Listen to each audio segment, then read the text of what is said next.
Bill, I notice you sit down and fish sometimes, and other times you're standing. All the pros I see are standing. Are there advantages to sitting? Well, standing is a real advantage when you're pitching or flipping or working in close to cover with a long rod. When seated, I don't rush as much, and I can actually get a better horizontal presentation with slow presentation lures like worms, jigs, and creature baits. My lower angle of attack also improves my feel as the lure contacts cover. You know, it really gets to what your personal preference is. I'm just more comfortable sitting. I'm relaxed, I don't get near as tired. I used to stand a lot, but I'm more comfortable sitting, so I sit.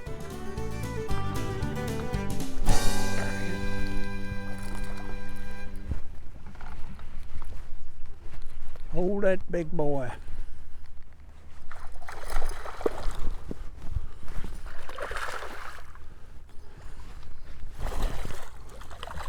Under the boat he goes.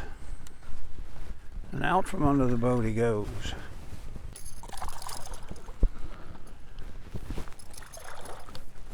All right, come up here and say, ah. There you go. There's a little buzzer. Let me show you what we're fishing with. This is a prototype of a product that Bass Pro's fixing to introduce. It's called a humping toad buzz, and they'll have it out pretty soon. This is a bait they've had out for a while, their humping toad.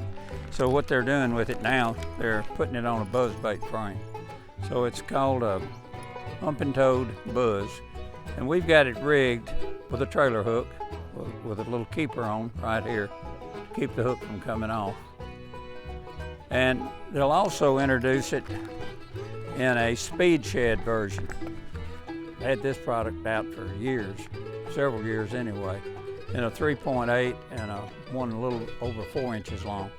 So they'll have it in the humping toad version, and they'll also have it in a speed shed version.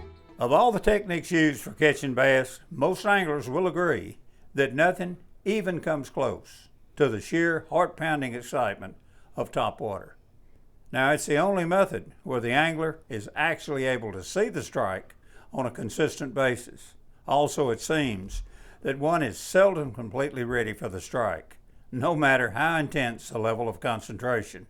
A bass exploding on a lure and a shower of spray can be, and is, an awesome sight to behold.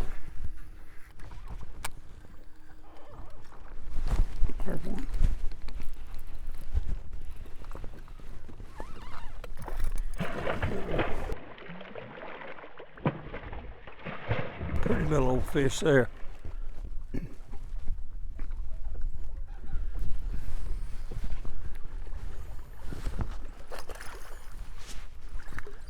There it is.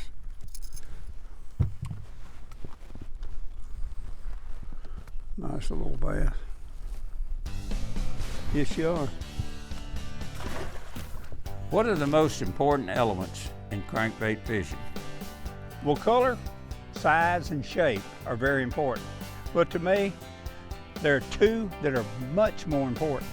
One is depth and the other is speed. Now, these two controls are the most important controls a fisherman has at his disposal. Depth is critically important. If the lure is not worked on the fish's depth level, it may not strike unless the bass is extremely active. Getting the lure down to his depth level is just as important as making an accurate cast to him. Recognize that once the lure is down, your retrieve, whether fast or slow, should always be erratic. You have to vary your retrieve to determine the fish's mood at that time. Once the lure is down, tell you what you need to do. You need to try slow to fast, or fast to pause to fast, or even fast to slow to stop to fast. The key words are speed and control, and once you learn the best speed at that time, depth and location, stay with it, because this pays off handsomely. I'll guarantee it.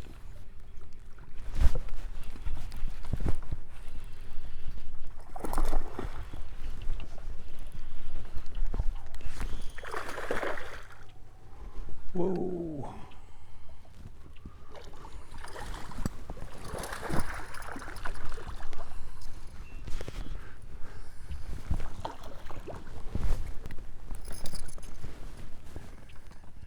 I don't know how you could be hungry. Look down his throat. See that big tail? Big shiner or something. Fat, pretty fish. Alrighty, here's a good warm water question. How important is finding the more oxygen-rich water when fishing during the dog days of summer? Well, it's very important. Fish, first of all, need it for survival, and second, they prefer to be in oxygen-rich water, and getting an accurate reading on the oxygen content is a definite plus that'll keep you from wasting a whole lot of unproductive time and fishing unproductive water. Also, take note of the wind. It can add oxygen to waters, and sometimes, especially when it's hot, wind-swept shallows hold more fish because the oxygen levels are higher. There he is. He's in that moss. I can just get him out of it. Bury it. There he comes out. Not a big fish, but boy, I'll tell you one thing, I thought it was a whale when he hit it. Thought you were a whale, boy. Why is it so important to put the precise amount of line on your reels? Well, when you fail to fill your reel spool, it requires more revolution of the handle to take up line. It is true. This also means your lure speed is going to be slower when you begin your retrieve after a long cast than it will be as it gets closer to your rod tip. In other words, your lure speed increases throughout the retrieve even though your cranking action remains the same. Now, still talking reels, if you overfill the spool or put too much line on it than is recommended, what's going to happen? Well, you're going to get a lot of backlashes. It'll also affect your accuracy and control. Something as simple as the amount of line on your reel.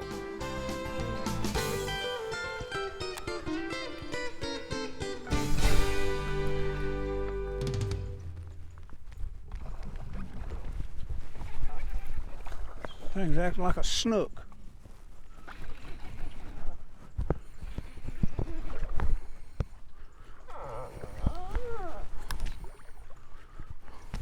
Boy, can you believe that bass did that? Thing acted just like a snook.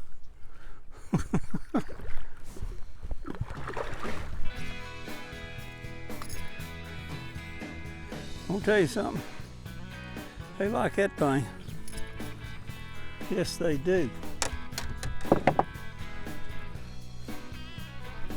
That's a pretty fish.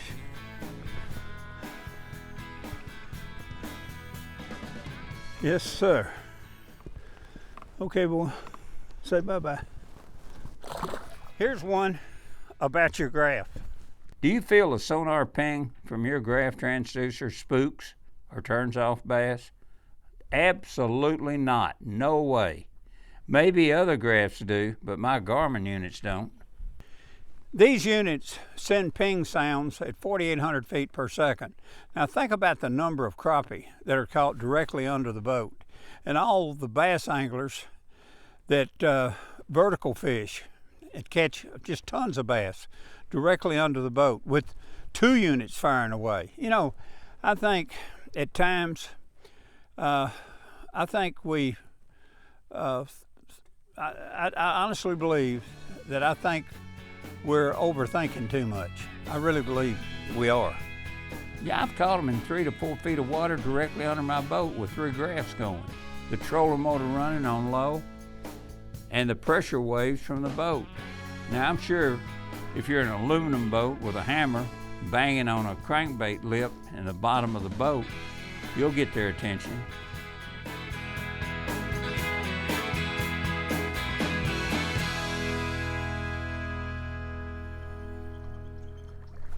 There's another.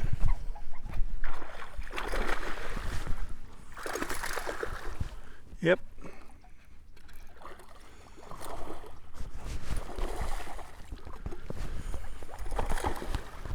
Yep, they passed the test.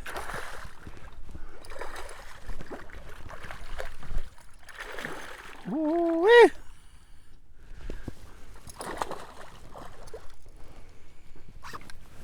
Come here, big one. Look at that one.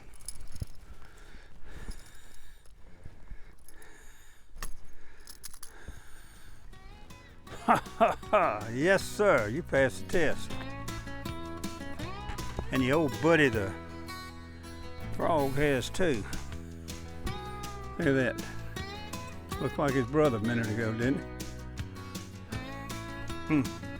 Well, as you can see, both of these baits have passed the test. As far as I'm concerned, they have. Next time you go into Bass Pro, check with the fishing manager and check out these two baits. I think you'll be impressed. Okay, well, I hate it when we run out of time, but we'll just have to hate it because that's what's happened. I want to thank you for tuning in, and we'll catch you next time.